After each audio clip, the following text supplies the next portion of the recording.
Now, so in the today's class, we will discuss some question first and then start the lectures. Okay. So in question number 1, a solutions turn red litmus to blue. Its pH likely to be, जो red litmus को blue में convert कर देता है तो उसकी But pH 10. कितनी होगी बेटा? 10. 10. Very good. बिकॉज क्यों होगी? रीजन बताओ मुझे. रीजन बताओ.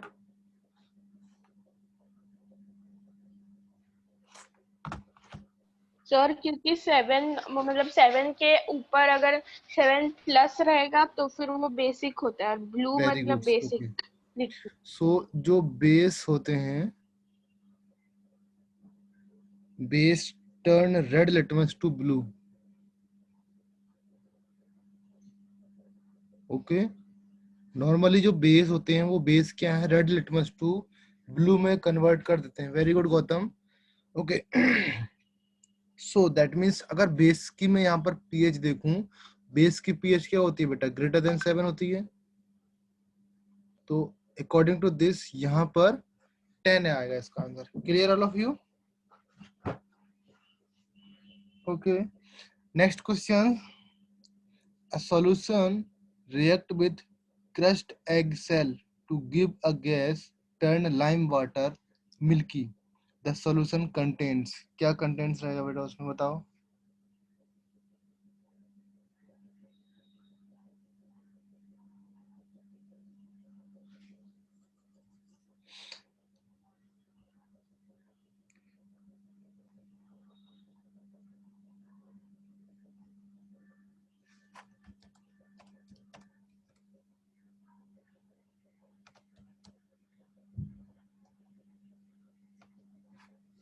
टेल मी बेटा, आंसर दो बेटा इसका.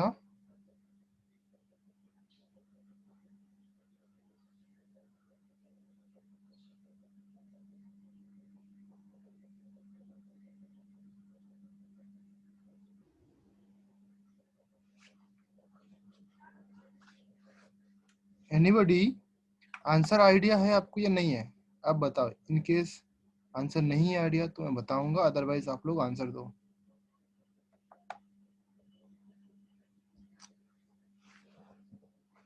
जो सबसे पहले बेटा, जो एग सेल होती हैं, एग सेल किससे बने रहते हैं बेटा?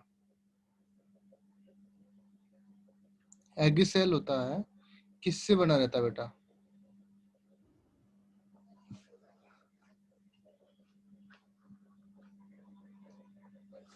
ओके. जो नॉर्मली एग सेल होता है बेटा, नाउ लेट मी आपको समझाए दूं. जो एग सेल होता है आप लोग जानते हो, जो एग सेल है that is egg shell made up calcium carbonate. इससे बनता है कि नहीं बनता है? Yes sir. Okay. So egg shell आपका कैल्शियम कार्बोनेट से बनता है या कैल्शियम कार्बोनेट रहता है उसमें. Okay. And the solution react with crust egg shell. That means कोई यहाँ पर एक सॉल्यूशन होगा.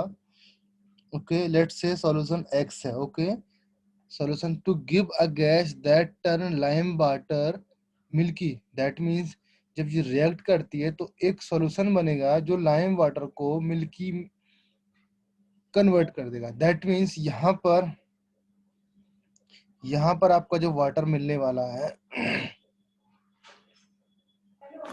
वो मिल्की में कन्वर्ट कर देगा. क्लियर है बेटा? सो जो कार्बन डाइऑक्साइड होती है gas, that acid liberate carbon dioxide when they react with carbonates. That means acid जब carbonate से reaction करते हैं तो कार्बन डाइऑक्साइड गैस देती है. Okay. And carbon dioxide turn lime water milky. That means जो कार्बन डाइऑक्साइड होती है वो लाइम वाटर को मिल्की में कन्वर्ट कर देती है. समझ में आया बेटा? That means when that react with, जब ये यहाँ से रिएक्ट करेगा तो यह इस सोल्यूशन को, जो एक्स सोल्यूशन है, ये आपको फाइंड करना है. ओके. दैट मीन्स यहाँ पर आपको CO2 मिलेगा प्लस H2O मिलेगा. Okay. And plus some calcium का सॉल्ट मिलेगा. Okay. So for that, in case अगर मैं यहाँ पर क्या लिखूं बेटा, इन केस अगर मैं यहाँ पर CaCO3 प्लस HCl गैस लिखूंगा यहाँ पर, then that converted to CaCl2 plus CO2 plus H2O। Due to this यहाँ पर जो वाटर मिल्की वे में कन्वर्ट हो जाता है ड्यू टू दिस। ओके, सो वो कौन सा कंपाउंड होता है जिसके साथ रिएक्ट करके एग क्रिस्टल रिएक्ट करके लाइम वाटर मिल्की वे देता है, दैट इज HCl। क्लियर है बेटा? All of is clear? Very good. Okay, next 10 ml solutions of NaOH is found to be completely neutralized by 8 ml solutions of HCl. If we take 20 ml of the same solutions of NaOH, then the amounts HCl, जो HCl का amounts है required to neutralize will be, ये आपको find करना है। Find कर पाओगे बेटा?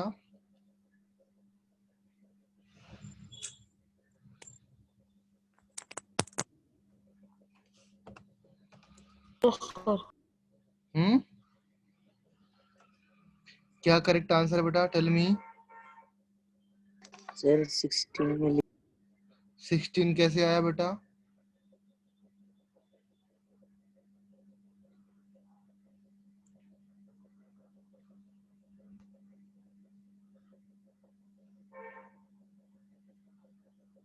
ओके, नॉर्मली देखो बेटा, ये मैं question number 13, that is question number 2, sorry this is question number 2 and this is question number 3।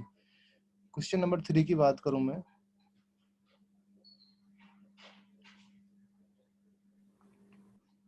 Okay, सो देखो 10 ml solutions, that means in case अगर मैं बोलूं 10 ml solutions, 10 ml solutions of NaOH, okay, that neutralized by 8 ml solutions of HCl, that means same concentration होगा बेटा। इसका जो concentration है, इसका कंसंट्रेशन है, जो भी उसने बोला कि कोई चेंज नहीं किया गया इसमें, इसका 10 ml इसके 8 ml के साथ कंप्लीटली न्यूट्रलाइज हो जाता है। लेट्स एज्यूम कि कंप्लीटली न्यूट्रलाइज हो जाता है, दैट मीन्स जब इसका रिएक्शंस करेंगे तो एक NaCl बनेगा प्लस H2O बनेगा। ओके, नन अदर देन जो HOH और H आयन है कोई भी नहीं बचेगा, सारे कंप्लीटली न्यूट्रलाइज हो जाएगा। क्लियर है बेटा? Now if we take 20 ml solution of same solution, that means जो same NaOH है, if we take same, इसका ही मैंने यहाँ पर जो 20 ml solutions ले लिया, ओके, तो मुझे इसका सॉल्यूशन निकालना, दैट मीन्स इसको कंप्लीटली न्यूट्रलाइज करेगा। इसके 10 ml के लिए 8, इसके 10 ml NaOH के लिए बेटा 8 ml HCl की जरूरत पड़ती है। तो जो नेक्स्ट कमिंग 10 ml है, जो नेक्स्ट 10 ml इसमें ऐड किया है, उसको भी न्यूट्रलाइज करने के लिए 8 ml की जरूरत पड़ेगी ना बेटा, जो 8 ml की जरूरत पड़ेगी। दैट मीन्स टोटल कितने ml हो गए? 8 + 8 16 ml। क्लियर है बेटा? That is the correct answer is 16 ml। Clear है all of you? Yes, sir. Okay. Now, which one of the following, question number 4, which one of the following type of medicine is used for treating indigestion? कौन सी tablets है जो इंडिगेशन? Antacid. Very good, okay, antacid tablets रहती है। Very good, yes Raj, okay okay. Now question number 5, right word equations and then balance equations for the reactions taking place। Okay, आपको right reactions लिखना है और उसके बाद करना है। ओके, जो H2SO4 है, ABCD यहाँ पर कोई भी ऐसा क्वेश्चन वो नहीं है जो आपको फॉलो करना है, ऑप्शंस वाइज MCQs नहीं है। इसमें क्या करना है बेटा, डाइल्यूट H2SO4 है, react with zinc granules, that means H2SO4 plus zinc के साथ रिएक्शंस करने के बाद क्या कंपाउंड बनेगा, A and B जो कंपाउंड बनेगा उसको लिखो एंड उसके साथ बैलेंस करो, देन मुझे बताओ कि क्या आंसर आ रहा है मुझे। Everyone tell me. Zinc granular means क्या होगा बेटा? जिंक मींस यहाँ पर ये सॉलिड होगा, ग्रेनुलर मींस एंड ये डाइल्यूट लिया गया बेटा। ओके, सो मैंने ये रिएक्शंस लिखा है आपकी कॉपी में। नाउ मुझे आप लोग देख के बताओ या विदाउट सीइंग नोट्स बुक आप वैसे ही बता सकते हैं इन केस अगर आपको याद है तो। Okay, and next reaction that is hydrochloric acid react with magnesium riven ZnSO4 and H2। Very good बेटा गौतम्स। ओके, इसमें बैलेंस करने का कोई जरूरत नहीं है, जब ये रिएक्शंस करेगा डायरेक्टली यहाँ पर ZnSO4 बनेगा प्लस H2 गैस लिबरेट होगी, यहाँ पर H2 गैस निकलेगी। Clear all of you? Now question number B5 का B part, dilute hydrochloric acid react with magnesium ribbon, that means HCl gas when react with magnesium what should be form, क्या बनना चाहिए? Sir can I tell? Yes बताओ बेटा। Sir MgCl plus H2। MgCl plus H2। Very good Gautam Harshe, but you have to नहीं sir, right. Sir मैं ध्रुव हूँ। हाँ बताओ, करके बताओ बेटा, कॉपी में आप करो अदरवाइज गलत हो जाएगा। Okay,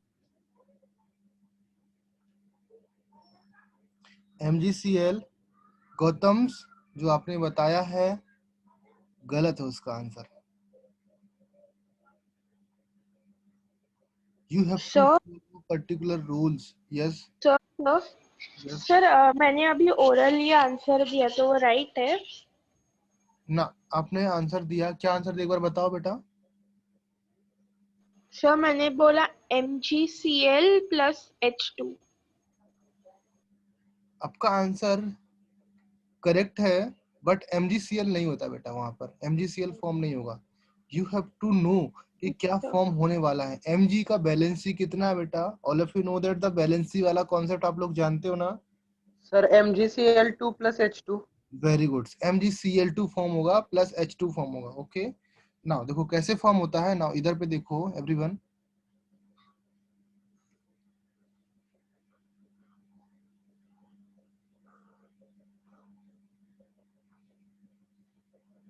okay, so the reactions with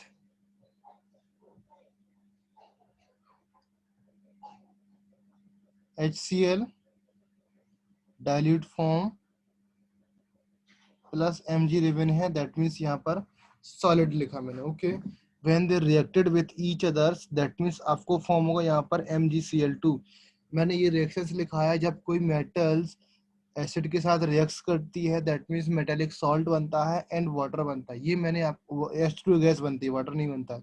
okay, ये मैंने आपको लिखाया है एसिड की रिएक्शंस विथ मेटल्स और metallic oxide, metallic carbonate, metallic salt, ये सारे रिएक्शंस मैंने लिखा ही बेटा। ओके, सो जब मैग्नीशियम रिविन के साथ रिएक्शंस करते हैं दैट मीन्स ये आपका MgCl2 बनेगा प्लस H2 गैस बनेगा। ओके, यहाँ पर MgCl2 क्यों बना उसके लिए मैं आगे बता रहा हूँ। ओके, एंड इसको बैलेंस करेंगे तो यहाँ पर 2Cl है तो यहाँ पर मैंने 2 लगा दिया। ओके, एंड यहाँ पर H2, तो ये रिएक्शंस बैलेंस हो गई। ओके, नाउ नेक्स्ट पेज में देखो यहाँ पर,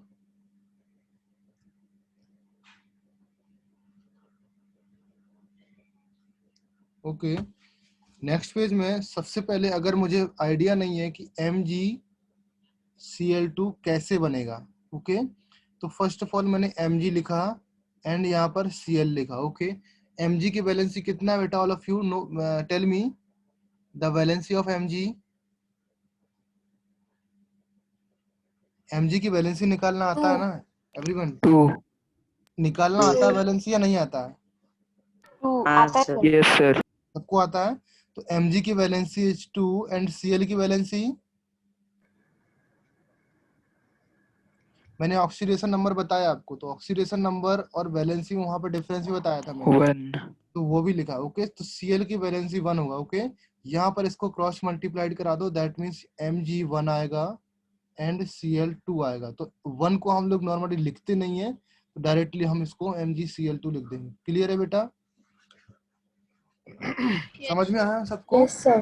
ओके, नाउ अगर मैं बोलूं मेरे पास सपोज Na लिखा है एंड SO4 लिखा है, तो SO4 की वैलेंसी कितनी होती है? वैलेंसी और oxidation number you can say 2 होती है और -2 तो ऑक्सीजन, तो यहाँ पर 2 लिखूंगा मैं एंड Na के लिए 1 लिखूंगा। जब इसको क्रॉस मल्टीप्लाइड करेंगे तो क्या फॉर्म होगा, Na2SO4। क्लियर है। सिमिलरली अगर मैं Mg के साथ रिएक्शंस करा दूं, SO4 Mg और SO4 कोई कंपाउंड बनाता है, दैट मींस इसकी 2 एंड इसकी 2। ओके, तो 2 और 2 से कैंसिल कर दो। अगर आपको कैंसिल नहीं करना है तो आप डायरेक्टली रखे रहो, इसको क्रॉस मल्टीप्लाइड करो, दैट मींस Mg2 हो जाएगा और SO4 2 हो जाएगा। SO4 तो 2 है, ओके, तो 2 और 2 कैंसिल होके MgSO4 बनाएंगे। क्लियर है बेटा। यहाँ पर आप डायरेक्टली Yes, काट sir. दोगे 2 और 2, तो यहाँ पर 1 आ जाएगा, यहाँ पर 1 आएगा, तो ये कैंसिल आउट होके Mg। यस, मुझे NaSO4 के एग्जांपल नहीं समझ आया। ओके। NaSO4 मींस क्या, SO4 का जो वैलेंसी मैंने लिखा यहाँ पर 2 लिखा एंड सोडियम का वैलेंसी यहाँ पर मैंने 1 लिखा, बिकॉज सोडियम का वैलेंसी 1 होता है एंड SO4 का वैलेंसी 2 होता है। मैंने ऑक्सीडेशन नंबर में आपको बताया ना। ओके जो SO4 का ऑक्सीडेशन, SO4 डबल नेगेटिव होता है, दैट मींस इसकी ऑक्सीडेशन नंबर कितना होता है, -2 होता है। ओके, सो जब वैलेंसी लिखते हैं बेटा उसमें साइन नहीं लगाते हैं, जो साइन होता है उसमें नहीं लगाते हैं, साइन किस में लगाते हैं, ऑक्सीडेशन नंबर में। तो यहाँ पर मैं -2 नहीं लिखूंगा, सिर्फ 2 लिखूंगा। समझ में आया बेटा। हाँ सर समझ गया फिर। ओ, तो इसको क्रॉस मल्टीप्लाइड करके Na2SO4 लिख दिया। ओके, जब भी आपको ऐसे क्वेश्चंस आए, अगर आपको समझ नहीं आता तो आप इस तरीके से बना दिया करो। ओके, क्लियर है। नाउ नेक्स्ट क्वेश्चंस आप लोग देखो, क्वेश्चन नंबर 5 का सी पार्ट देखो। Dilute sulphuric acid plus aluminium powders, इसके साथ रिएक्शन करेंगे, क्या फॉर्म होगा बताओ। Sir, aluminum sulfate and Al2SO4 hydrogen 3 gas. plus H2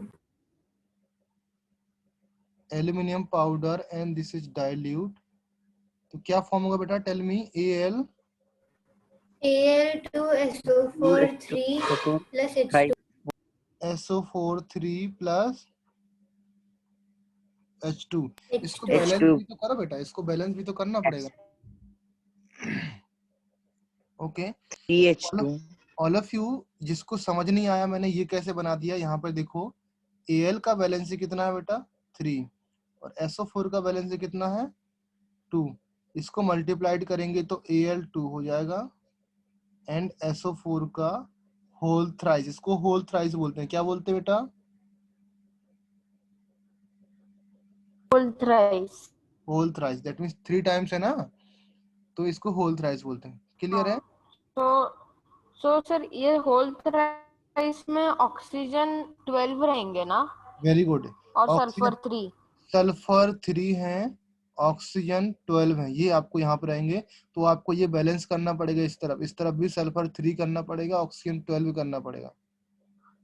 okay, तो सिंपल सा देखो, अगर इस टाइप की रिएक्शंस 3H2. कभी बैलेंस करने के लिए आती है बेटा, ऐसी कभी रिएक्शंस बैलेंस करने के लिए आती है, तो आप सिंपल सा SO4 को एक कंपाउंड मान लिया करो, SO4 को पूरा एक कंपाउंड मान लिया करो। ओके, इसमें ऑक्सीजन काउंट तब करो जब कोई और अदर टर्म्स हो ऑक्सीजन के लिए।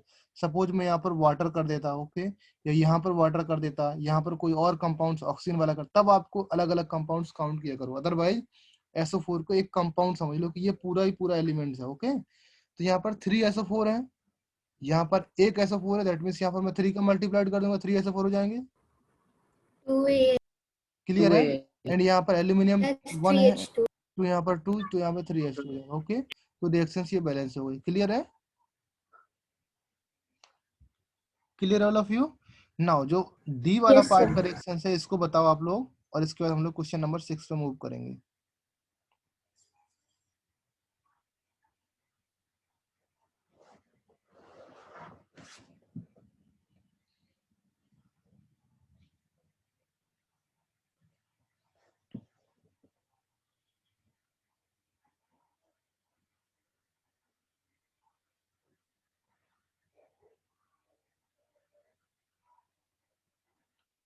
टेल मी बेटा।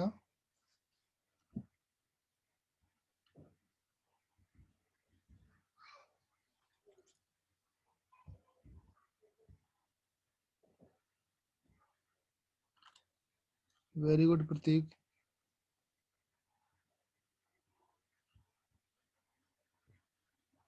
FeCl3 plus H2. Fe Cl3 plus H2. Sir, FeCl2. FeCl3 plus H2. Okay, एक गाइस ने बताया FeCl2. ओके, तो ये बनेगा. लेट्स सी क्या कंपाउंड्स बनने वाला. Okay, now when we react with HCl, यहाँ पर HCl कंपाउंड है, HCl डाइल्यूट है. ओके, प्लस Fe जो फ्लिंग्स है, Fe आयरन है, दैट मीन्स आयरन सॉलिड है. जब ये रिएक्ट करता है तो कौन सा कंपाउंड बनता है. ओके, हैव यू फॉलोड, जो आपने नोट कॉपी बुक लिखा जिसमें आप लोग लिखते हो, फेयर कॉपी बनाते हो, उसको आपने देखा है या किसी एनसीईआरटी बुक को देखा है. Okay, there are two compounds. Okay, that means इसको बोलते हैं फेरिक एंड इसको बोलते हैं फेरस. इसमें 2Cl2, दैट मीन्स अगर मैं इसको ऐसे बोलूं, जो Fe प्लस 2 है ये फेरस हो गया, एंड जो Fe, क्लियर है, इसको मैं क्या बोलूंगा, फेरिक आयन बोल सकता हूँ, एंड इसको फेरस आयन बोल सकता हूँ. Clear and all of you. Yes, sir. Okay, तो ये आपको याद रखना है. कभी कभी क्वेश्चन में आता है फेरिक आयन, फेरस आयन, तो आप कंफ्यूज नहीं होने का. ओके, वहां पे आप कंफ्यूज नहीं हो, आप अभी पे ही समझ लो कि इसको फेरिक आयन बोलते हैं, इसको फेरस आयन बोलते हैं. तो जो कंपाउंड बनने वाला that is ferric chloride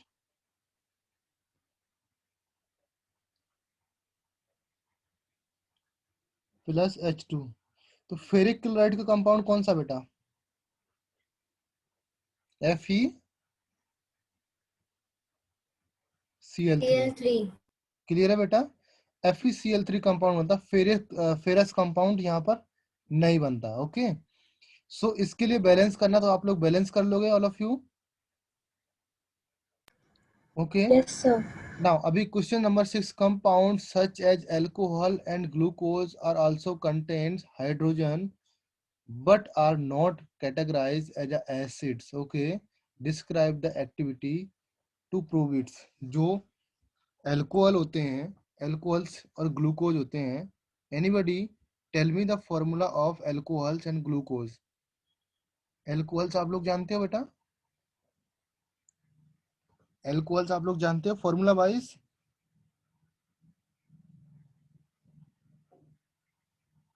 okay, जो अल्कोहल्स होते हैं दैट मीन्स उसको हम बोल सकते हैं C2H5OH, इस तरीके से अल्कोहल होते हैं. ओके, या CH3OH. Glucose will be C6H12O6. C6O6.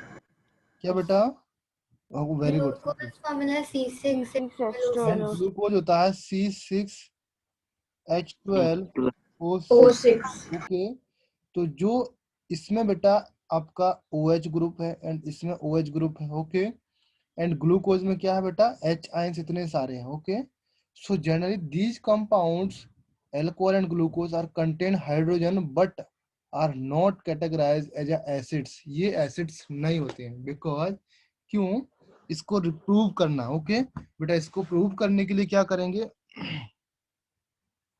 एक एग्जाम्पल होता है. ओके, जो एक्सपेरिमेंट्स आप लोग एनसीईआरटी बुक में है उसको देखना, मैं आपको बता रहा हूँ. ओके, इसको क्या करना पड़ेगा, जैसे कि 2 nails are fitted on the corks. जो मतलब इसका एक्सपेरिमेंट है, 2 बीकर लेंगे. ओके, दोनों में फिटेड कर देंगे, नेल्स फिट कर देंगे. ओके, एंड 100 ml के अप्रोक्सीमेट 100 ml के बीकर लेंगे. Okay, and nails are connected to the terminals of 6 volt battery. Okay, जैसे मैं बोलूं फॉर एग्जांपल, अगर मैंने एक बीकर लिया. Okay,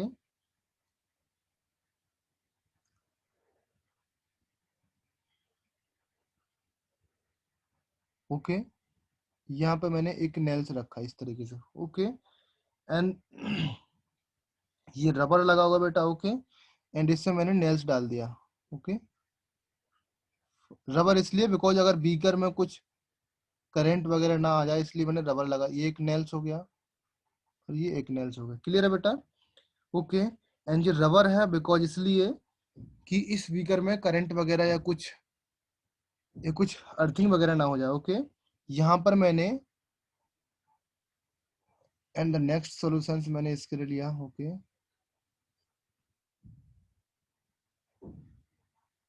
okay.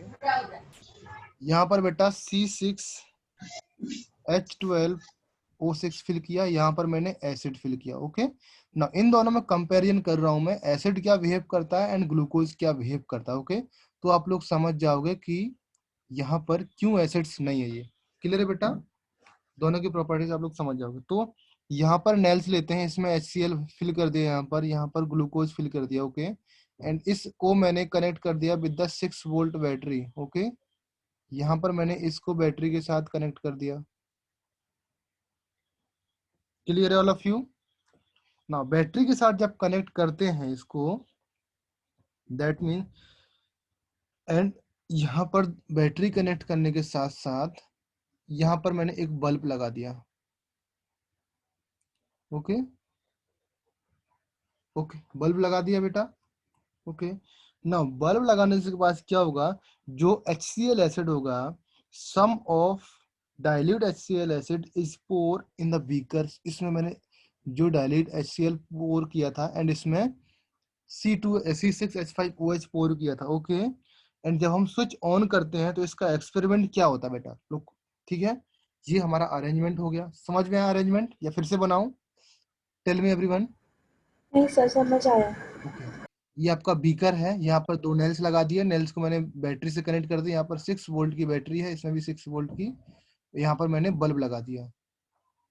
ओके, एंड जब इसमें मैंने HCl एसिड और C6H5OH पोर किया, इसमें डाला, तो it will be observe that कि bulb glow in the HCl acid and does not glow in the sulphuric acid. That means इसका इसमें लगाने से इसमें बल्ब ये जल जाता है, दैट मीन्स इसमें स्पार्क आता है और यू कैन सी ग्लो करता है। इसका ग्लो नहीं करता। समझ में आया बेटा? समझ में आया नहीं समझ में आया? That yes means sir. ये दैट कि यहाँ पर जो आयंस हैं, H आयंस और Cl नेगेटिव आयंस, ये प्रेजेंटली अवेलेबल है और यहाँ पर कोई भी आयंस नहीं है। समझ में आया बेटा?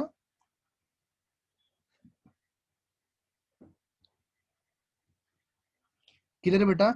एंड दैट आयंस जो अवेलेबल रहते हैं, that ions conduct electricity in the solutions.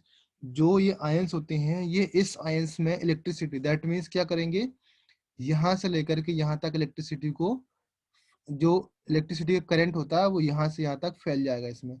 Okay, so that ions carry और we can say conduct the electricity in the solutions. Okay, but यहाँ पर तो कोई आयंस ही नहीं होते, तो यहाँ पर तो करंट जाएगा ही नहीं। समझ में आया बेटा? तो यहाँ पर बल्ब जलेगा ही नहीं। समझ में आया बेटा?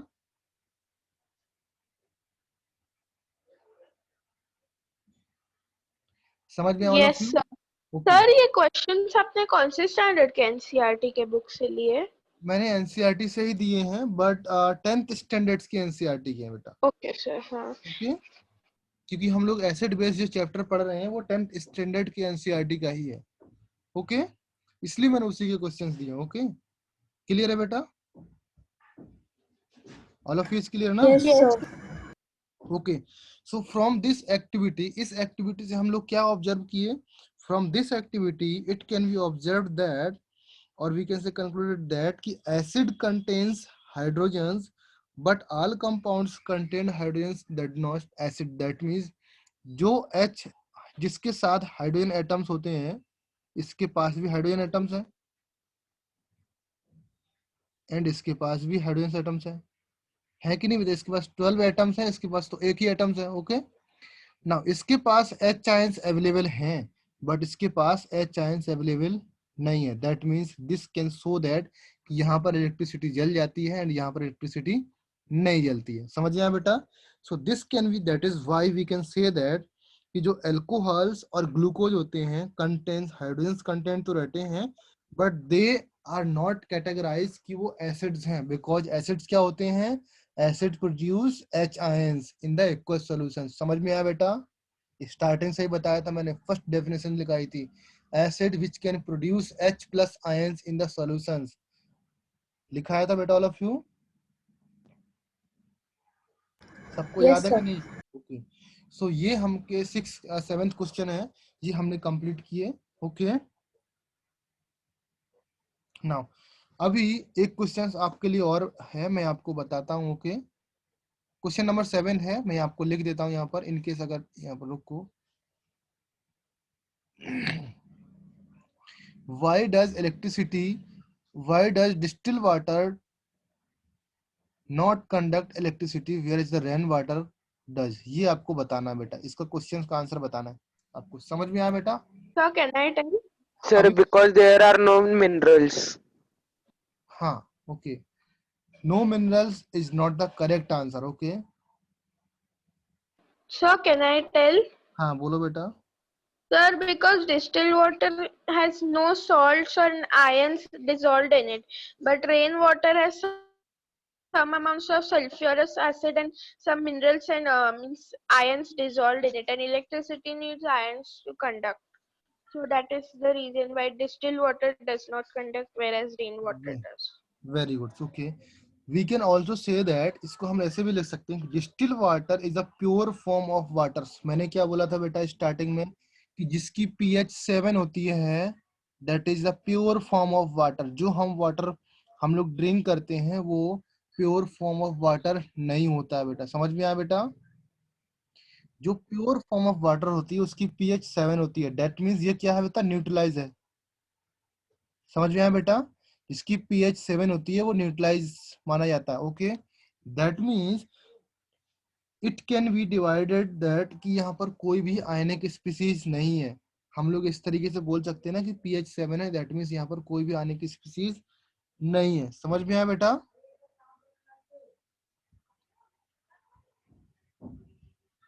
Yes, sir. Oh, Gautam, because distilled water is a pure and pure water is a bad conductor of electricity, okay, while rainwater, very good Gautam, ये भी आपका करेक्ट आंसर। ओके, जो डिस्टिल वाटर होता है, distil water is a pure water, and pure water होता है, pure water is the bad conductor of electricity, और we can से कंडक्टिंग नहीं होता। ओके, सो बिल्कुल कंडक्टिंग नहीं होता, आप इस तरीके से बोल सकते हो, बैड कंडक्टर भी आप लिख सकते हो। ओके, जो प्योर वाटर होता है। ओके, एंड जो एसिड वाटर होता है, सॉरी रेन वाटर होता है, रेन वाटर क्या, रेन वाटर में क्या होता है, बहुत सारे स्पीसीज होती हैं, आयनिक स्पीसीज होती हैं, लाइक सल्फ्यूरिक एसिड वगैरह, ये सब मिल जाता है उसमें, तो एसिड रेन हो जाता है, जिसका हम बोल रहे थे ना एसिड रेन होता है। दैट मीन्स जो रेन वाटर होगा उसमें थोड़ा सा एसिड हो जाएगा। ओके, तो जिसकी वजह से उसमें इलेक्ट्रिसिटी कंडक्टेड हो जाती है। Okay, so human can not drink fluid less than, हाँ वेरी गुड बेटा, जो लेस, जब ज्यादा फ्लूइड क्या बोलते हैं, जिसकी pH कम हो जाती है, दैट मीन्स हम उसको ड्रिंक नहीं कर सकते, बिकॉज उसका टेस्ट बहुत गंदा हो सकता है। ओके, एंड वो हमारे अंदर के ऑर्गन्स को हार्मफुल हो जाएगा। क्लियर है बेटा? अगर आप जितने भी pH कम करोगे, दैट मीन्स वो उतना ही स्ट्रॉन्ग एसिड होता जाता है बेटा। आप लोग समझ रहे हो ना, मैंने क्या बोला था स्टार्टिंग में ही, जिसकी pH हाँ कम सर। होती है दैट मीन्स उतना ही स्ट्रॉन्ग एसिड। अगर आप 2-3 pH का कोई भी सब्सटेंस आप ड्रिंक करते हो या पीते, दैट मीन्स वो बहुत स्ट्रॉन्ग है, एंड स्ट्रॉन्ग एसिड तो आपको नुकसान करेगा ही करेगा। समझ में आया ना बेटा? ऑल ऑफ यू क्लियर ना? Yes, sir. Okay, Yes. Now Yes, अभी sir. तक इतना कंप्लीट हो चुका। नाउ अभी हम कंप्लीट क्वेश्चंस आगे नहीं करूंगा, हम लोग नेक्स्ट क्वेश्चन में सॉल्व करेंगे। नाउ अभी हम लोग कंप्लीट करने वाले हैं जो कंपाउंड्स है। ओके, नाउ कंपाउंड्स में क्या है, सबसे पहले हम लोग NaCl's का डिस्कस कर चुके हैं बेटा, ऑल ऑफ यू। ओके, इसके बारे में अगर किसी को डिस्कशन करना है, that is essential for life, ये बहुत लाइफ के लिए बहुत एसेंशियल है। Okay, and most essential part of our diets, हमारे डाइट का एसेंशियल पार्ट है। ओके, एंड केमिकल फॉर्मूला तो आपको बता ही दिया, and the reaction between solution of sodium hydroxide, solution of sodium hydroxide and HCl acids के साथ रिएक्शंस करेंगे, दोनों इक्वस फॉर्म में होना जरूरी है, तब जाके हमारा NaCl बनेगा, ओके, प्लस H2 बनेगा, ओके, इस तरीके से फॉर्म कर सकते हैं, okay. Also sea water is the major source of sodium chloride. जो सी वाटर है, sea water is the major source of sodium chloride, but we can not, इसको हम लोग डायरेक्टली नहीं निकाल सकते सी वाटर से, बिकॉज सी वाटर में अदर सॉल्ट भी सॉल्युबल रहते हैं, दैट मीन्स क्लोराइड्स और सल्फेट्स आयंस और कैल्शियम एंड मैग्नीशियम। क्लोराइड्स और सल्फेट्स आयन ऑफ कैल्शियम और मैग्नीशियम, ओके। सो अगर मैंने ये लाइन लिखी, दैट मीन्स अगर मुझे क्लोराइड्स और सल्फेट्स आयन बनाना है, दैट मीन्स Ca लिखा मैंने, यहाँ पर 2 लिखा, Cl लिखा, 1 लिखा, तो ये क्या बन गया, CaCl2 बन गया। सिमिलरली Mg लिखा, Cl लिखा, 2 लिखा, 1 लिखा, ये क्या बन गया, MgCl2 बन गया, okay. Similar kind of CaSO4 बन जाएगा एंड MgSO4 बन जाएगा। तो दीज सॉल्ट प्रेजेंट रहते हैं in the sea water and these salt, और NaCl तो प्रेजेंट रहता ही रहता है, okay. So we can not extract directly NaCl, sea water से हम लोग डायरेक्टली नहीं निकाल सकते, ओके। इसकी प्रोसेस होती है, ओके। और जो डिपॉजिट होता है, जैसे रॉक अगर कहीं हमको मिलता है, अगर सॉल्ट का हमको रॉक मिलता है, that means we can say the rock salt, जो ब्लैक कलर का या ब्राउन कलर का होता है, ओके। जो NaCl होता है, टेबल सॉल्ट होता है, प्योर फॉर्म में क्रिस्टलाइन व्हाइट कलर का सॉलिड होता है, ओके। क्लियर है बेटा, ये समझ में आया all of you? Yes, sir. इसको हम लोग रिमूव करते हैं और मूव ऑन चलते हैं washing soda. Washing soda, the first heading is washing soda. इसको आप लोग हेडिंग लिखो,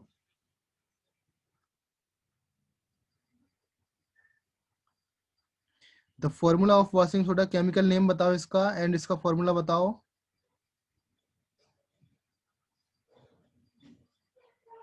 Na2CO3.10H2O, ये इसका केमिकल फॉर्मूला है एंड इसका नेम है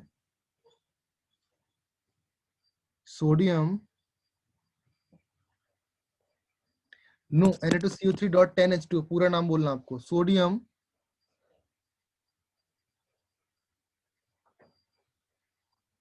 कार्बोनेट डेकाहाइड्रेट्स, ओके। ये इसका केमिकल नेम है, ओके। नाउ इसकी प्रिपरेशन देखो बेटा,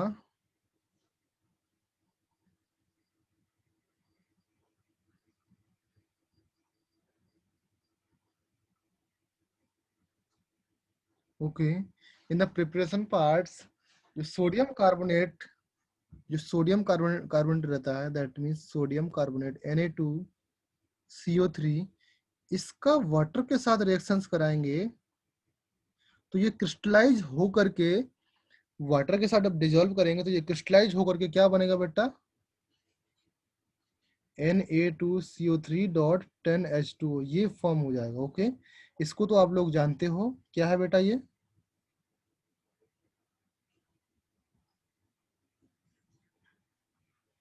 sodium carbonates and this is water, okay, and this is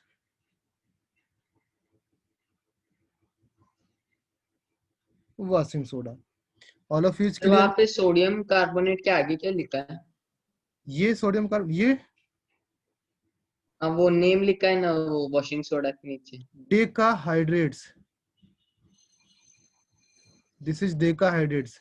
Deka means होता है 10, 10 को हम क्या बोलते हैं, डेका बोलते हैं, ओके। क्लियर है बेटा?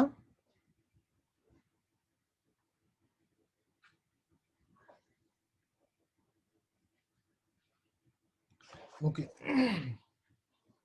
नाउ इसका यूजेस तो आप लोग जानते हो ऑल ऑफ यू। यूजेस आपको बताने के लिए ज्यादा जरूरत नहीं पड़ेगी। It can use as a cleaning agents. कैसा बेटा? Cleaning agents.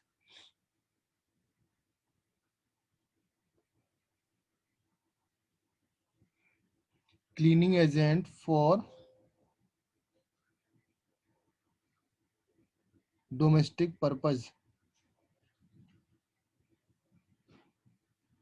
Okay, number 1। Number 2, used in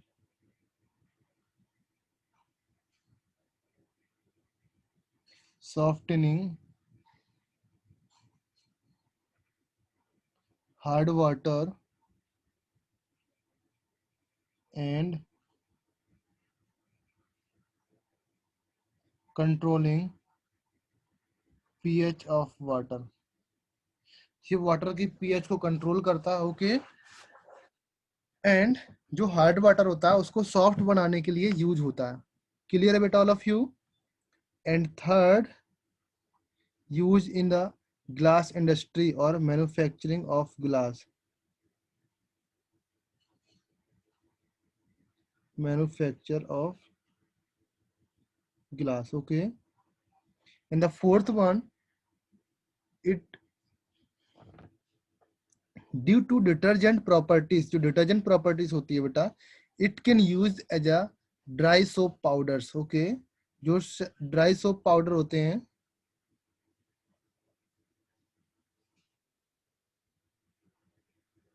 इसमें डिटर्जेंट प्रॉपर्टीज होती है, दैट मीन्स ये आपके कपड़े वगैरह या हाथ वगैरह साफ कर सकता है, इसलिए इसको ड्राई सोप पाउडर्स में भी यूज करते हैं, ओके। इसमें लिख देना ड्यू टू डिटर्जेंट प्रॉपर्टीज, अगर आपको नहीं समझ में आता तो आप लिख सकते हो, अदरवाइज आप समझ जाओगे, okay. And use in photography,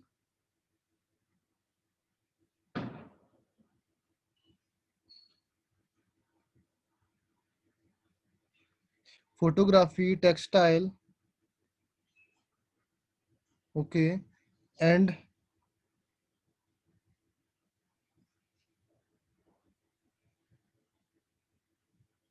paper industries, etc. Okay. And the sixth uses is used to manufacturing of borax.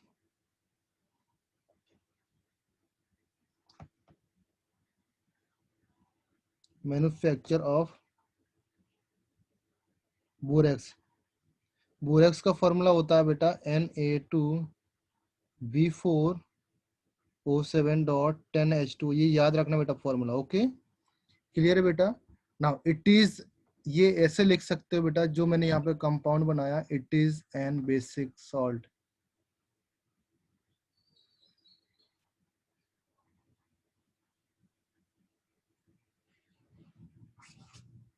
Clear है बेटा? ये इसका यूज हो गया washing soda over, okay. In case अगर कोई और चीज होती है वॉशिंग सोडा के रिगार्डिंग तो वो आपको बता दूंगा मैं, ओके। अगर आपके मन में कोई डाउट है तो आप वो भी पूछ सकते हो, okay. Now next is baking soda. Sir आप पिछला पेज दिखा सकते हो क्या?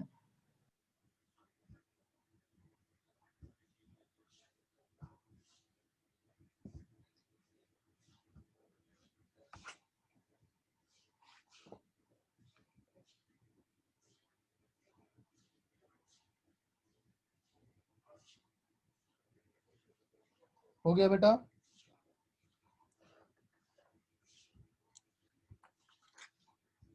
Yes sir. हो गया all of you? Now next is baking soda. All of you know that baking soda क्या होता है बेटा, जानते हो आप लोग?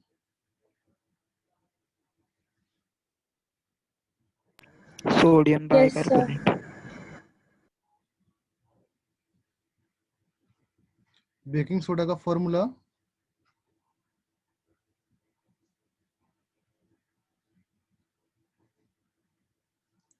NaHCO3 and the baking soda का name sodium Bicarbonate. bicarbonates, or we can say sodium hydrogen carbonate or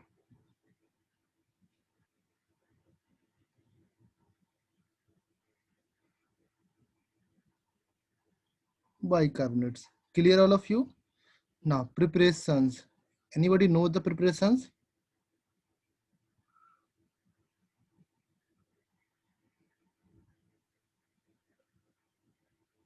Okay.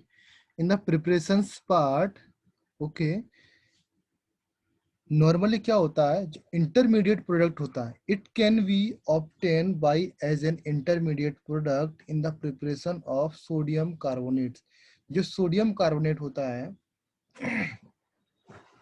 Sodium carbonate को जब हम बनाते हैं तो उसके बीच में एक इंटरमीडिएट प्रोडक्ट बनता है जिसको हम सोडियम बाइकार्बोनेट बोल सकते हैं। क्लियर है बेटा?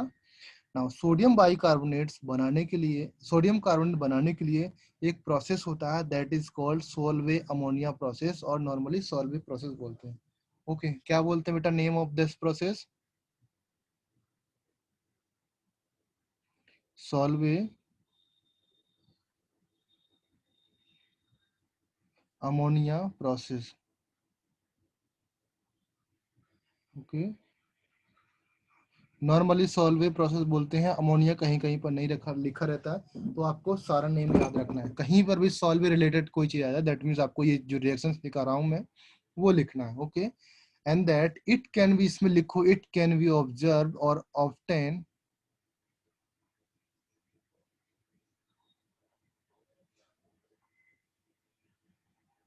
Obtain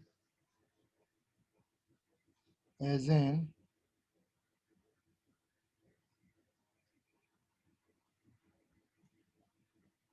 intermediate product in the preparation of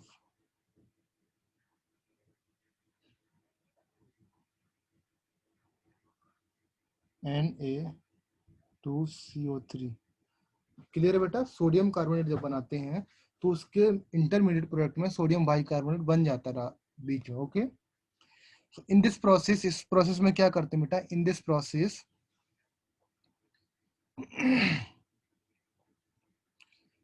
in this process जो saturated solutions of sodium,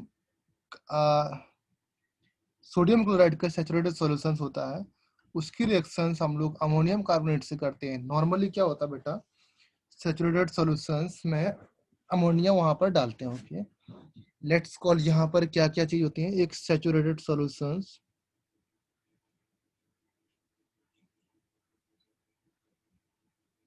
saturated solutions NaCl होगा। ओके, एंड यहाँ पर अमोनिया गैस होगी। ओके, एंड यहाँ पर CO2 गैस होगी, एंड यहाँ पर H2O होगा। ओके, ये नॉर्मली हमारे क्या है, रॉ प्रोडक्ट है। ओके, इनसे हमको मिलके बनाना है, क्या बनाना है, जो कंपाउंड को बनाते हैं। तो जनरली क्या होता है, जो सैचुरेटेड, जब ये किसी भी बीकर में ये चीजें प्रेजेंट रहती हैं, दैट मीन्स क्या होगा बेटा, वहां पर जो अमोनिया है NH3 गैस रिएक्ट कर जाती है विथ वाटर और CO2 गैस से, ये रिएक्ट कर जाती है। तो ये क्या फॉर्म करेगी, ये ammonium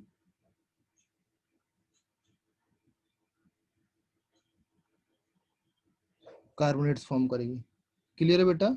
and that is equals, ये फॉर्म करेगी। ओके, इसको बैलेंस करेंगे तो यहाँ पर 2 आ जाएगा। Okay, and that is liquid. Okay, इसका नेम अगर किसी को डाउट है लिख लो, अमोनियम कार्बोनेट।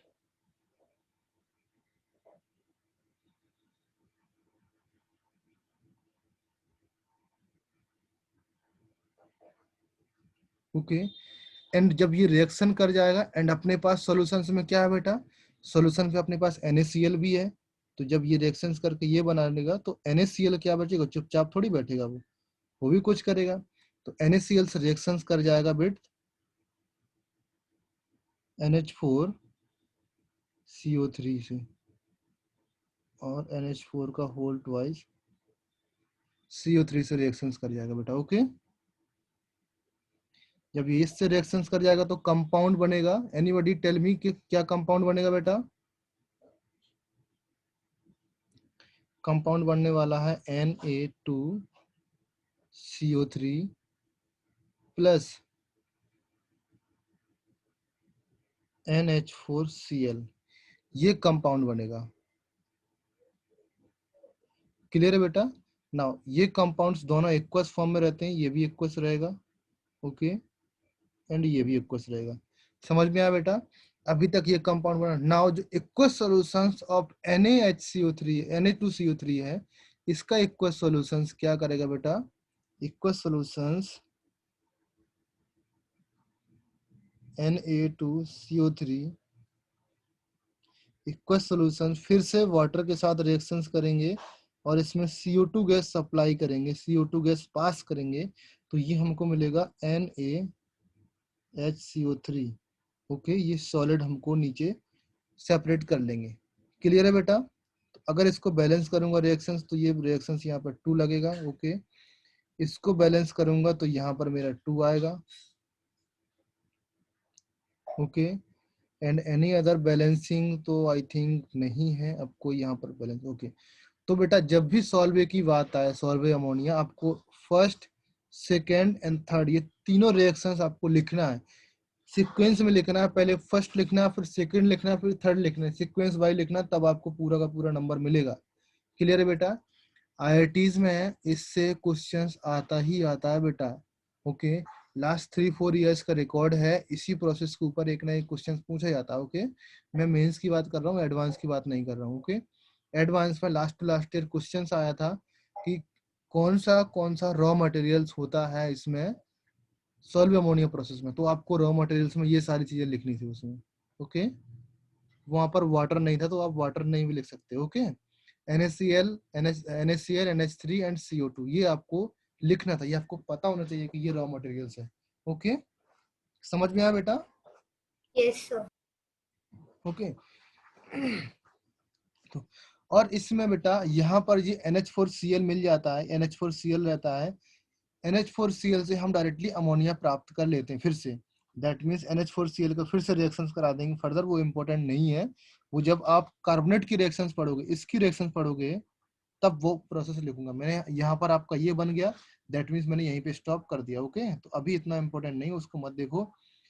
NaCl यहाँ से NaCl से हम क्या निकाल सकते हैं बेटा? NH3 अमोनिया निकाल सकते थे। ओके, एंड अमोनिया निकाल लेंगे तो अमोनिया हम यहाँ पर फिर से यूज कर लेंगे, यहाँ पर अमोनिया। ओके, तो हमको लगता क्या था, एंड यहाँ से CO2 भी वापस निकाल सकते हैं हम लोग। ओके, तो हमको सिर्फ लगता था वाटर, दैट मीन्स हमको वन टाइम CO2 और NH3 सप्लाई करनी पड़ती थी, सिर्फ वाटर हमको एवरी टाइम देना पड़ता था, बट रिएक्शंस होती रहती थी। क्लियर है बेटा all of you?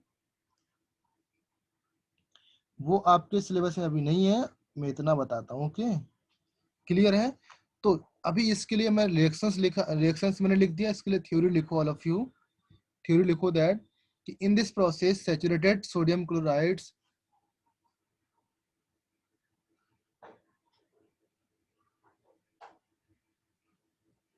saturated NaCl aqueous with ammonia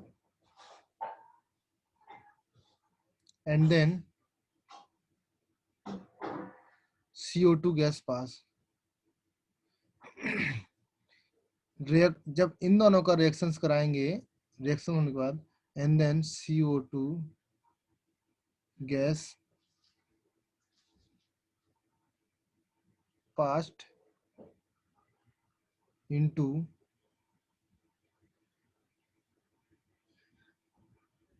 the liquids। okay, the sodium chlorides is converted, जब ये लिक्विड में पास करेंगे तो we can say that sodium chlorides NaCl is converted into NaHCO3। okay, now NaHCO3 में convert हो जाता है, and NaHCO3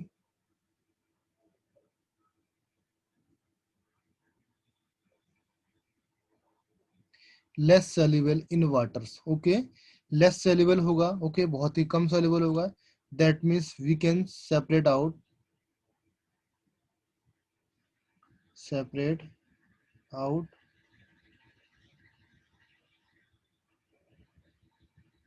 from this solution. Okay, जब बहुत ही कम सॉल्युबल होगा, दैट मीन्स कम सॉल्यूशन से बाहर निकाल सकते हैं। क्लियर है बेटा? समझ में आया all of you? Yes, sir.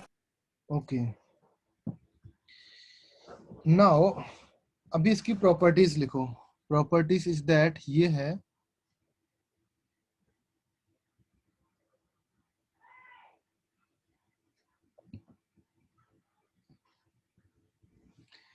white,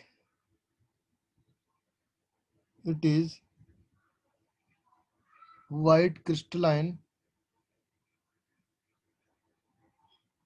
substances that forms an alkaline solution. Substances that form alkaline solutions. Alkaline जानते हो बेटा? Alkaline Yes. solutions with water. Alkaline solution लिख दिया तो मुझे with water लिखने की जरूरत नहीं है बेटा. ओके, बिकॉज एल्कलाइन वाटर के साथ ही बनता है. समझ गए बेटा? All of you is clear ना? ओके. एंड देन जब एल्कलाइन सॉल्यूशंस क्लियर मिल जाता है, दैट मीन्स ये क्या बेसिक की तरह काम करेगा बेटा, बेस की तरह काम करेगा. Yes. दैट मीन्स ये फिनोप्थलीन को पिंक कलर्स में चेंज कर देगा. क्लियर बेटा? फिनोप्थलीन को और जो मेथिल ऑरेंज है जो इंडिकेटर्स है उसको चेंज कर देगा. समझ में आया बेटा? This is one and this is second reactions, that is when heated above 543 Kelvin. Okay, it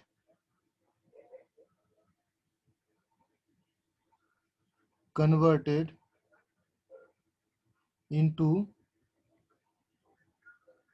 sodium carbonates. Okay, जो नेक्स्ट जो मैंने अभी प्रोसेस लिखाया था ना, प्रिपरेशन वाला प्रोसेस लिखाया था, उसका नेक्स्ट रिएक्शंस बेटा ये है. ओके, दैट मींस हमारा जो NaHCO3 बनता है ना, इसको सॉलिड बनता है. ओके, जब इसको हीट करते हैं अराउंड 540 केल्विन, दैट मींस इससे ऊपर जब हीट करते हैं तो हमको मिल जाता है Na2CO3 मिल गया सॉलिड, प्लस CO2 गैस मिल गई, प्लस H2O मिल गया. समझ में आया बेटा? समझ में आया all of you? Yes, sir. तो सर ये मुझे एक CO, क्वेश्चन है. हाँ बताओ बेटा. Yes. बताओ बेटा. सर इतना हम हीट कैसे कर सकते? इतना हीट कैसे कर सकते हैं बेटा? देखो, नॉर्मली जो रिएक्शंस होते हैं इससे भी ज्यादा हीट करते हैं. इसके लिए फर्नेस होती है बेटा, इलेक्ट्रिकल हीट, इलेक्ट्रिकल फर्नेस होती है जिसमें हमको सिर्फ करंट देना पड़ता है और वो हीट हो जाती है. नॉर्मली आपने देखा होगा जो गैस का बर्नर होता है या आपका जो जिसमें घर में आप गैस में गर्म करते हो, या हीटर होता है, हीटर आपने देखा होगा जब आप गर्म करते हो तो नॉर्मली क्या होता है उसमें 200-300 तक टेम्परेचर रहता है. 300 400 तक टेम्परेचर रहता है उसमें. इंडक्शन में देखा होगा, जब भी आपके घर में इंडक्शन होगा तो इंडक्शन में मार्क रहता है कि 200 degree C, 100 degree C, 100 degree C, इस तरीके से मार्क रहता है उसमें कि वाटर को उबालना है उसके लिए. ओके, फ्राई करना है, राइस बनाना है, चपातीस बनाना है, ये सब बनाने के लिए अलग अलग टेम्परेचर्स होते हैं. ओके, तो इसको हीट करने के लिए जब भी हमको हीट करना, नॉर्मली आप ये भूल जाओ कि जो गैस होती है उसके थ्रू हीट करते हैं. ओके, इतने ज्यादा टेम्परेचर में हीट करने के लिए आपको हमेशा इलेक्ट्रिकल फर्नेस की जरूरत पड़ेगी. क्लियर है बेटा? समझ में आया? Yes okay. सर. फिर इतना टेम्परेचर अगर हीट किया तो फिर उसके लाइक इलेक्ट्रिकल फर्नेस के लाइक उसके जो पार्ट्स है उन्हें डैमेज नहीं होगा? वो डिजाइन ही इसीलिए इसी तरीके से की जाते हैं बेटा.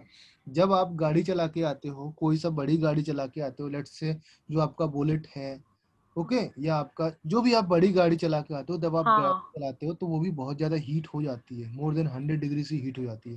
तो क्या उसके पार्ट्स फट जाते हैं क्या, टूट जाते हैं क्या? नहीं ना, बिकॉज वो डिजाइन ही इसी तरीके से की जाते हैं कि वो इतने डिग्री सेल्सियस तक लोड ले सकें, इतने डिग्री सेल्सियस तक ये गर्म होने पर कुछ ना इसका खराब हो ना बिगड़े. ओके, समझ में आया बेटा?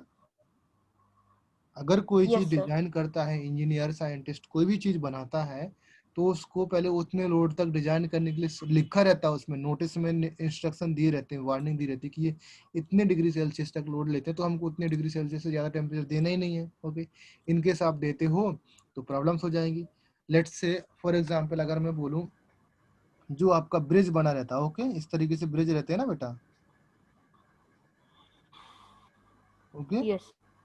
जो ब्रिज रहता है, ये आपका रोड है, ये आपका रेलिंग लगा हुआ, ओके, ये आपका टावर, ओके। तो बेटा जब भी ब्रिज बनाते हैं आप लोग, सपोज इस पर मान के चलो 100 ट्रक्स इस पे खड़े हुए, ओके, एंड 100 ट्रक, एक ट्रक का लोड मान के चलो मैं 1 टन मान रहा हूँ, ओके, नॉर्मल इतना होता नहीं है, ज्यादा होता है, ओके। तो इसका 100 टन लोड हो गया ट्रक का, मतलब इस पुल के ऊपर लोड हो गया 100 टन, पुल के हाँ ऊपर 100 टन का yes. लोड हो गया, ओके ना। पूरा फुल यहाँ से लेकर के यहाँ तक पूरा पैक है विद द ट्रक्स, ओके, और उसके ऊपर ये 100 टन का लोड पैक है, ओके। इन केस मैं बोलूँ कि जब ब्रिज हम कोई डिजाइन करते हैं या पुल जब डिजाइन करते हैं, जितना उसका मैक्सिमम लोड रहता है, जितना यहाँ से यहाँ तक आप लोग भर सकते हो, जो आपको व्हीकल्स वगैरह हैं, उससे 100 टाइम्स, ओके, वी कैन से 10 टाइम्स और वी कैन से 100 टाइम्स ज्यादा हम उसका कैपेसिटी रखते हैं। दैट मीन्स आपने इस पे 100 ट्रक्स खड़े किए, ओके, दैट मीन्स 100 इंटू 100 कितना हो गया, 10,000 हो गया। 10,000 टन का लोड ले सके ये ट्रक, हमको इतना डिजाइन करना पड़ता है, समझो। इस पे अगर 100 ट्रक अभी और आ जाते हैं तब भी इस ब्रिज का कुछ नहीं बिगड़ने वाला, इतना डिजाइन करते हैं। अगर इससे ज्यादा आपका एक ट्रक भी ज्यादा आता है, दैट मीन्स इस ब्रिज में प्रॉब्लम्स होने लगेंगी, हो सकता है तुरंत गिर जाए, हो सकता है क्रैक हो जाए, हो सकता है कुछ प्रॉब्लम्स हो जाए, समझ रहे हो बेटा ऑल ऑफ यू, हाँ ओके। तो yes इस तरीके सर। से डिजाइन की जाती है। सपोज तो मैंने कोई, यस, नहीं सर आप कंटिन्यू करो। सपोज जैसे कोई भी फर्नेस है, फर्नेस में इसमें टेम्परेचर लिखा हुआ है, तो जब हम इसमें इंस्ट्रक्शन में लिखते हैं बेटा, इंस्ट्रक्शन में लिखेंगे, सपोज ये आपका फर्नेस है, ओके, यहाँ पर लिखा हुआ कि इसका 1000 डिग्री सेल्सियस तक इसका मैक्सिमम लिमिट है, ओके। तो इस फर्नेस को डिजाइन किया होगा 1200 डिग्री सेल्सियस तक का डिजाइन किया होगा इसको, ओके। बिकॉज जब हम 1000 डिग्री सेल्सियस तक टेम्परेचर ले जाते हैं तो कुछ डिग्री आगे पीछे हो जाता है, ओके, वो ह्यूमन एरर है, हो सकता है कुछ आगे हो जाए कुछ पीछे हो जाए, ओके। तो इसमें जो भी इसकी मैक्सिमम लिमिट होगी, ये इसकी मैक्सिमम लिमिट है एक्चुअल में, बट इसको स्क्रीन पर शो करते हैं इतना, इतना हम लोग शो करते हैं, बताते हैं, बिकॉज हमेशा कम बताते हैं। समझ में आना बेटा? हाँ टूटना नहीं चाहिए सर, और माल फंक्शन नहीं होना चाहिए। हाँ, तो ये चीज तो हो गई। And now that is uses of baking soda. Baking soda का यूज हम लोग देखेंगे, ओके। एंड उसके बाद हम लोग चलेंगे नेक्स्ट टॉपिक के बाद, uses of baking soda. Sir वो ये भी बताते हैं ना कि कितने देर के लिए उस टेम्परेचर पर रह सकता है फर्नेस। वो बताता, सब कुछ बताता बेटा, इलेक्ट्रिकल फर्नेस होती है, सब कुछ बताता है, ओके।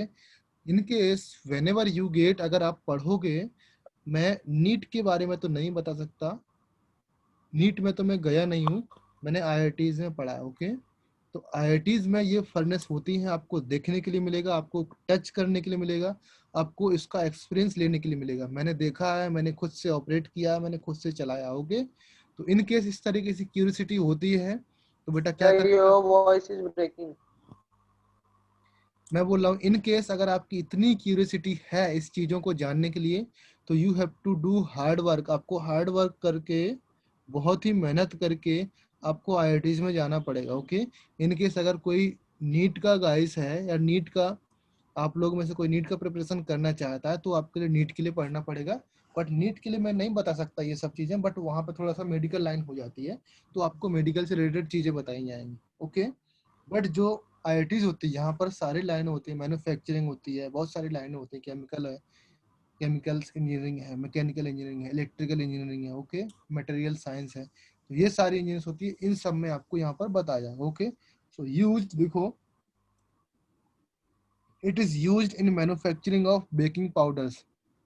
क्या बेटा? Manufacturing of baking powders.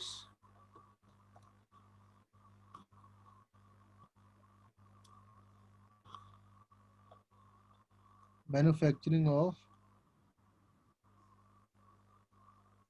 Baking powder, okay. And जो baking powder is, baking powder क्या होता है? Baking powder is a mixture of, किसका मिक्सचर होता है? Anybody tell me. Baking powder is a mixture of potassium hydrogen tartrate and sodium bicarbonates. इसका mixture होता है sodium bicarbonates and potassium hydrogen titrate, इसका मिक्सचर होता है, okay. During the preparation of bread, जब आप ब्रेड बनाते हो, during the preparation of bread, the evolution of carbon dioxide that cause bread to rise, bread को फूलने में हेल्प करता है। समझ में आया बेटा? During the preparation of bread, जब आप ब्रेड बनाते हो, जो कार्बन डाइऑक्साइड निकलती है वहां पर, दैट कार्बन डाइऑक्साइड से क्या करता है, वो ब्रेड फूल जाता है। नॉर्मली आपने जो पाव देखा ना, पाव की जो ब्रेड होती है बेटा, जानते हो ना, बड़ा पाव के साथ जो ब्रेड खाते हैं आप लोग, उस पाव को हम जो बेक करते हैं, जो CO2 निकलती है Look, it also expands. From this, तो वो एक्सपेंड कर जाते हैं। क्लियर है बेटा? You can do reindeer, you can do kutta. Any problems बेटा? विराज?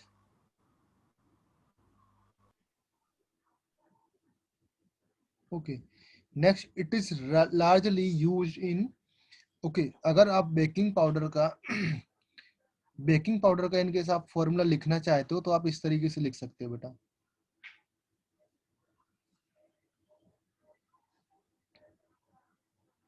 CHOHCOOK single bond, CHOHCOOH plus NaHCO3, ये इसका फॉर्मूला है। ओके, when जब ये रिएक्ट करते हैं तो ये क्या बनाता है बेटा?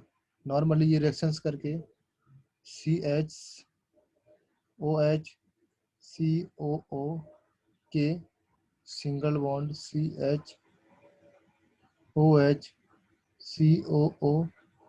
ये बनाता है। ओके, एंड यहाँ से रिएक्शंस करने के बाद प्लस H2 बनाता है। ओके, ये आपका बेकिंग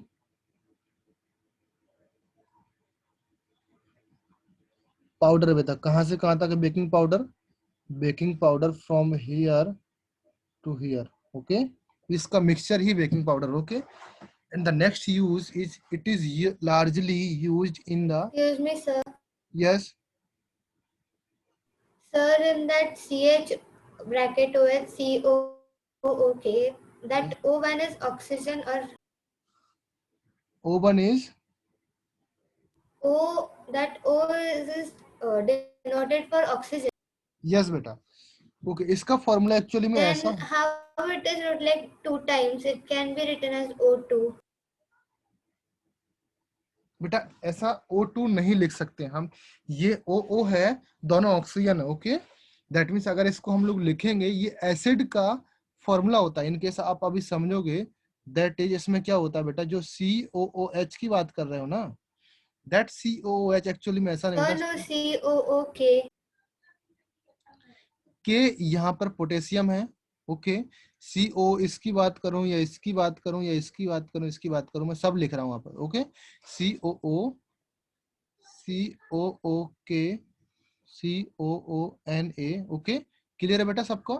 तो एक्चुअली में ये ऐसा नहीं होता बेटा, एक्चुअली में ये होता है COO, एक्चुअली में ऐसा होता है, देखो Your voice is not audible.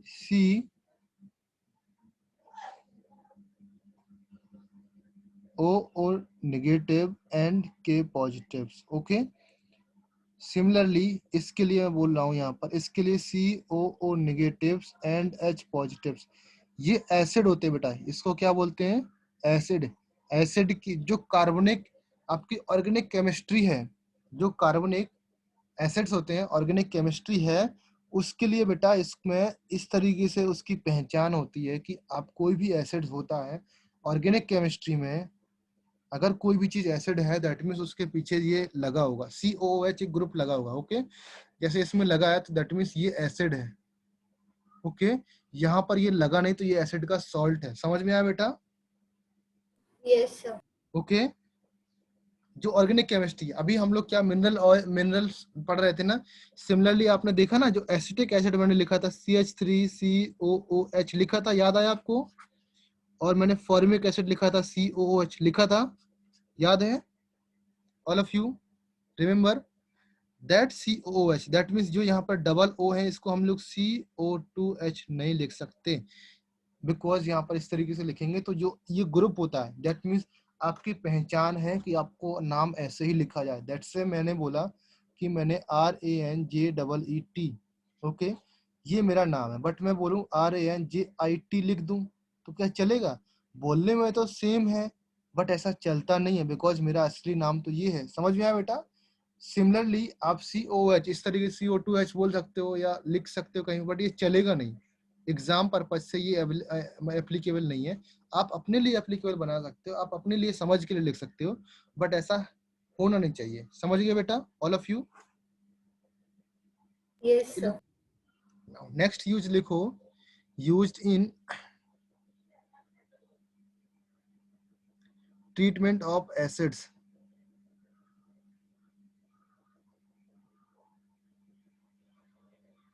Acid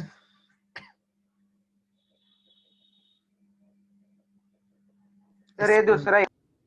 yes, हाँ ये सेकंड यूज है बेटा, उसका second part. Okay, and as antacids. Okay, समझ बेटा? अगर कहीं पे एसिड गिर जाता है तो उसके ट्रीटमेंट में यूज होता है। ओके, एंड जो एंटा एसिड टैबलेट्स होती हैं, antacid tablets and act as a antacids. Okay, clear है बेटा?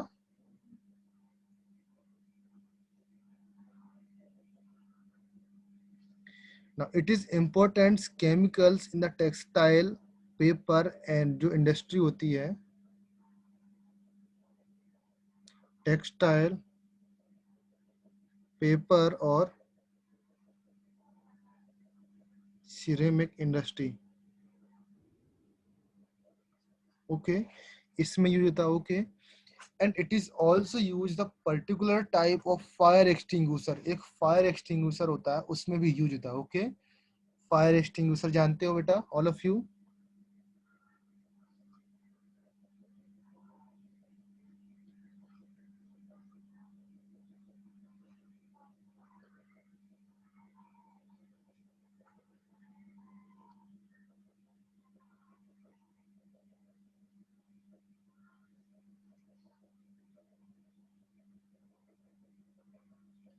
क्लियर बेटा? सर वो क्या लिखा है, यूज्ड इन? पर्टिकुलर टाइप, एक टाइप का फायर एक्सटिंग्विशर होता है। ओके, फायर एक्सटिंग्विशर बहुत टाइप के होते हैं बेटा, अलग अलग फायर एक्सटिंग्विशर होते हैं। ओके, लेट्स से कि जब आप फायर एक्सटिंग्विशर को जो सिलेंडर टंगा रहता है आपने किसी बिल्डिंग में, किसी हॉस्पिटल में, किसी भी स्कूल बिल्डिंग में, कहीं पर देखो तो अलग अलग टाइप के होते हैं। तो वहां पर A, B, C, D इस तरीके से टाइप के फायर एक्सटिंग्विशर आपने देखे होंगे। ओके, सो देयर आर अलग अलग टाइप को। दैट मीन्स अगर इलेक्ट्रिकल सर्किट से कोई फायर हो जाता है तो उसके लिए अलग टाइप का फायर एक्सटिंग्विशर होता है। ओके, अगर कोई पेट्रोल और गैस का कोई गैस से आग लगती है, दैट मीन्स उसके लिए अलग फायर एक्सटिंग्विशर होता है। ओके, इन केस नॉर्मल आपका वुडन जो आग लगती है उसके लिए अलग फायर एक्सटिंग्विशर होता है। तो इस टाइप के अलग अलग कैटेगरी में डिवाइड किया गया फायर एक्सटिंग्विशर। क्लियर है बेटा? क्लियर है कि नहीं बेटा ऑल ऑफ यू?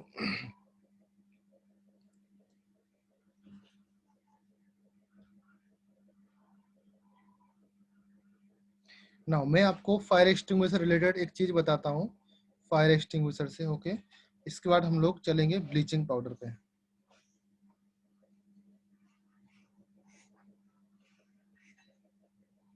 ओके, जो फायर एक्सटिंग्विशर होता है बेटा, फायर एक्सटिंग्विशर में नॉर्मली क्या होता है बेटा, NaHCO3 रहता है यहाँ पर, NaHCO3 प्लस H2SO4। ओके, जो NaHCO3 रहेगा, NH2SO4 रहेगा, ये दोनों एक्वस मोड में वहां पर रहते हैं। ओके, क्लियर है बेटा? एक्वस मोड में रहते हैं। कोई भी सिलेंडर होता है बेटा, सपोज ये आपका सिलेंडर है फायर एक्सटिंग्विशर का। ओके, इस तरह के सिलेंडर यहाँ पर कुछ इस तरीके से वॉच लगी रहेगी यहाँ पर देखने के लिए उसमें कितना प्रेशर है, यहाँ पर कुछ ऐसे पाइप लगा रहता है। ओके, तो सपोज करो यहाँ पर फायर एक्सटिंग्विशर का आपका सिलेंडर है। ओके, लेट मी मैं निकाल लेता हूँ यहाँ पर फायर एक्सटिंग्विशर, फोटो निकालता हूँ।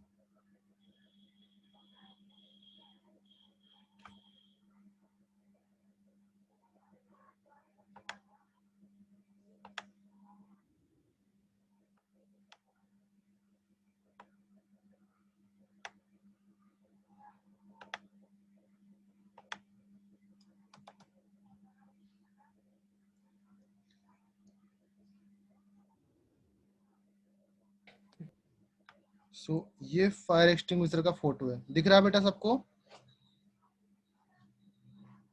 ये फायर एक्सटिंग्विशर का फोटो है। ओके, नाउ क्या होगा, नॉर्मली यहाँ पर लगा रहता है बेटा।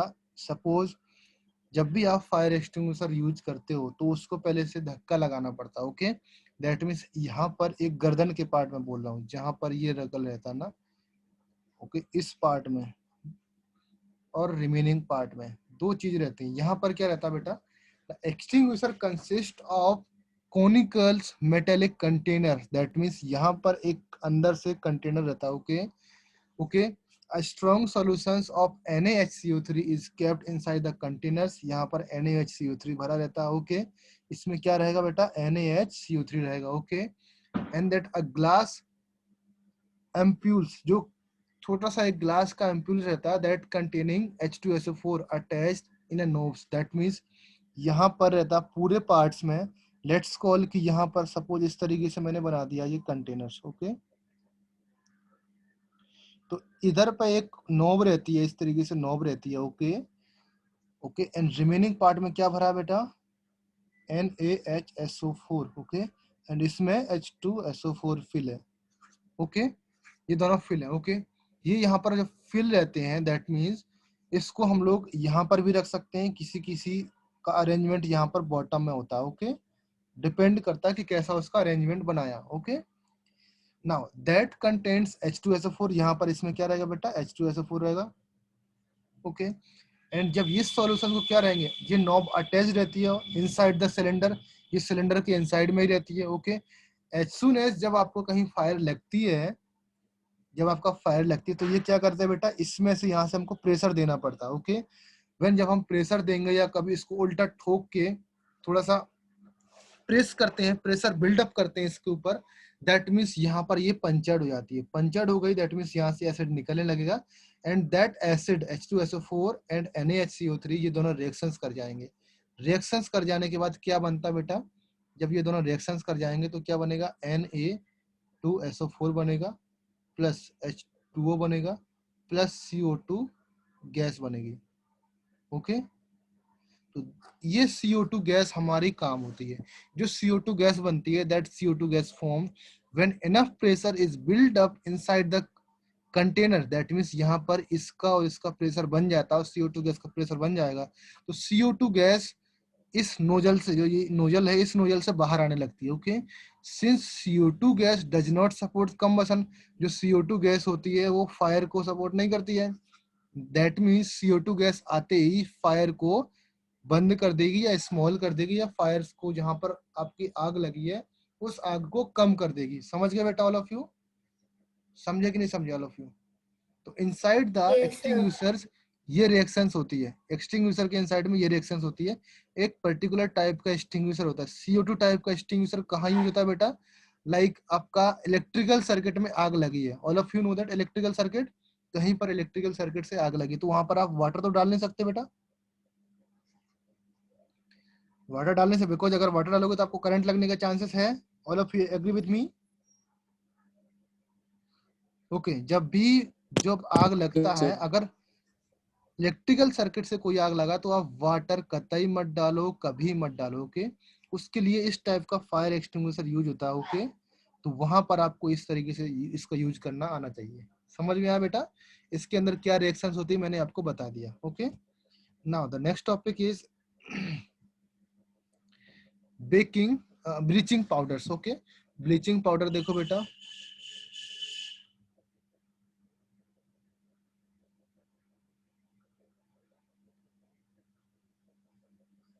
Okay, bleaching powder commercially known as the chlorides of limes. Commercial इसका नेम क्या है बेटा?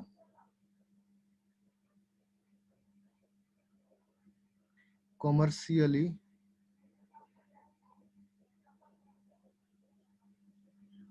known as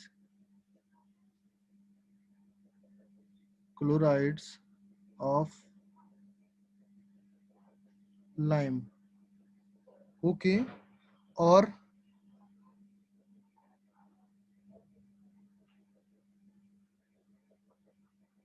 क्लोरीनेटेड लाइम, ये ब्लीचिंग पाउडर का फॉर्मूला है। Okay, it is principally calcium oxy, इसका जो नाम होता है बेटा, इसका नाम ये है, क्या नाम है बेटा? That is formula CaOCl2. Okay, principally calcium oxy chloride. Okay, calcium oxychlorides. Okay, that formula is CaOCl2, calcium oxychlorides. समझ में आया बेटा? All of you is agree with me? Now इसको कैसे prepared करते हैं? Bleaching powder is prepared by the passing Cl2 over the slake lime. Okay,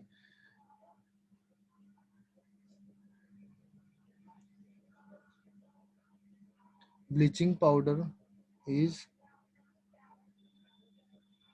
prepared by passing chlorine slaked lime over slaked lime at 313 kelvins. Okay, anybody give me the reactions? slaked lime क्या होता है बेटा? Formula बताओ slaked lime का. CaOH का whole twice. Okay, जब इसका CaOH का होल सॉल्यूशंस का रिएक्शंस करेंगे with the Cl2 gas. Okay, with the help of 3 kelvin, तो यहाँ पे क्या बनेगा? CaOCl और Cl. Okay, that means Ca अलग है, OCl एक ब्रैकेट में है एंड Cl अलग है. ये तीनों कंपाउंड्स अलग अलग. Okay, and that is solid compound form होगा. ओके, प्लस H2O, स्टीम बनेगी. ओके, क्लियर है बेटा? जब इतनी डिग्री से इतनी हीट करोगे तो H2O की स्टीम बनेगी. Yes, sir. H2O वाटर नहीं मिलेगा. समझ में आया बेटा all of you? Yes, sir. इसको क्या बोलते हैं? स्लेक्ड लाइम बोलते हैं. ये क्या है बेटा?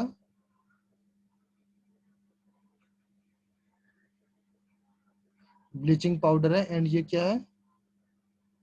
Steam. Clear all of you? Now अभी आपको एक चीज मैं बताता हूं जो आपको करना है. CaOCl2, इसमें बेटा क्या निकालना बेटा? ऑक्सीडेशन नंबर निकालना. ये आपका क्या है बेटा? होमवर्क है. ओके, ये आपका होमवर्क है. ऑक्सीडेशन नंबर निकालना है. किसका निकालना है? Cl का निकालना है एंड ऑक्सीजन का निकालना है. दोनों का मुझे निकाल के बताओ. ओके, निकाल लोगे ना आप लोग? मैंने बताया ना आपको निकालना. हाँ यस सर. ओके, ये आपको निकालना है. एंड नेक्स्ट देखो इसका यूजेस. देखो यूजेस तो आप लोग जानते हो ऑलरेडी. ब्लीचिंग पाउडर का यूज, ब्लीचिंग पाउडर का use the commonly use in bleaching agents. Bleaching agents जानते बेटा? Yes, sir.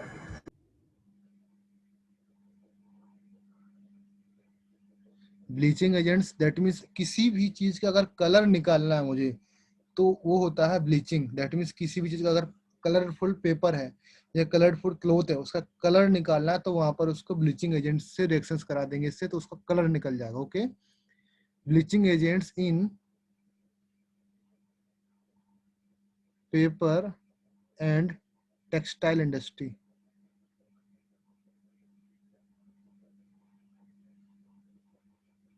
Okay, number 2 uses. Number 1, it is used as a disinfecting water. Used in disinfecting. सब लोग जानते बेटा? To make water free from germs. Clear है बेटा all of you? Third use, used to prepare chloroform. Used to prepare chloroform. जानते बेटा all of you? Yes, sir. sir. क्या होता है क्लोरोफॉर्म? तो वो क्लोरोफॉर्म को सूंघने के बाद हम बेहोश हो जाते हैं।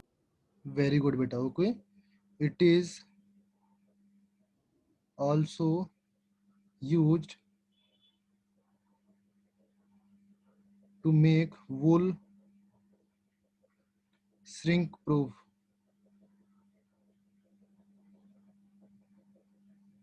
ओके, ये इसके 4 यूजेस हैं.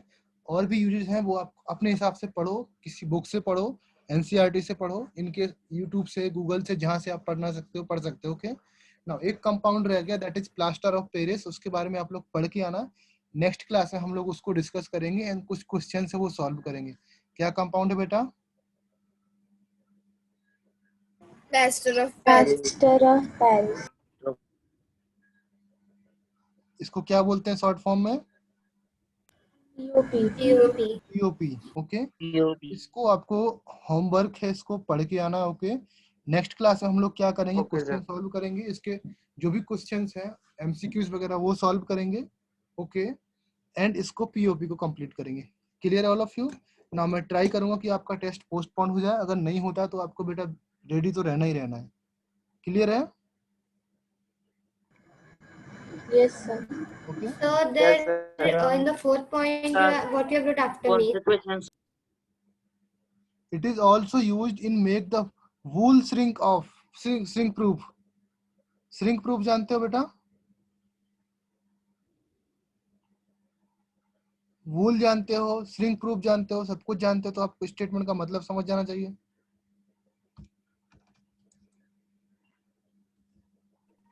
सर हम किस टाइप के क्वेश्चन सॉल्व करेंगे? क्या Next बेटा? कौन से क्वेश्चन सॉल्व करेंगे नेक्स्ट क्लास? नेक्स्ट क्लास में मैं देख क्वेश्चंस लेके आऊंगा, मैं क्वेश्चंस बनाऊंगा, मैं सॉल्व कराऊंगा. बट आपको जो भी चैप्टर्स अभी तक पूरा पढ़ के आना है, इंक्लूडिंग पीओपी. ओके, जो मैंने क्लास में बताया आपको उतना ही पढ़ना है बस. अगर आपके पास एनसीईआरटी की 10th स्टैंडर्ड की बुक है तो उस चैप्टर से आप पढ़ सकते हो, उधर से देख सकते हो. ओके, इन केस नहीं है तो आप गूगल, यूट्यूब की जो भी यहाँ की हेल्प लेना है आप ले सकते हो. क्वेश्चंस मैं लेके आऊंगा, कहाँ से लेके आऊंगा उसकी टेंशन आपको नहीं लेना है, मैं देखूंगा वो.